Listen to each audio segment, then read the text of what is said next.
नाज़रीन, ठटो मां वफ़ा अकरम अब्बासी जी रिपोर्ट मुताबिक़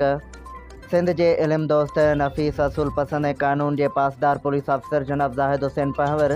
SHO मकली पंहिंजी प्रेस ब्रीफिंग में ॿुधायो त क्रिमिनोलॉजी इल्म नफ़्सियात ऐं इल्म समाजियात में दिलचस्पी हुजण सबबि समाजी साइंस मुतलिक़ थोरी घणी ॼाण जी रोशनी में ई पुलिस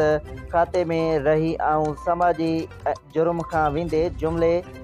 समाजी बीमारियुनि जे ख़ात्मे लाइ पाण पतोड़ी रहियो आहियां।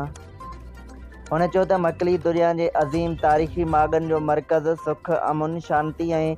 ख़ामोशियुनि जो शहर आहे। इन करे सुख अमुन शांती ऐं ख़ामोशी जे शहर मकली में कंहिं बि क़िस्म जो गोड़ वगोड़ फॾो फसाद क़तल व गारत लूट मार ऐं रहज़नी खे हरगिज़ क़बूल न कंदे मकली टाउन जे सिविल सोसाइटी वापारियुनि ऐं आम माण्हुनि जे सहकार ऐं ताउन सां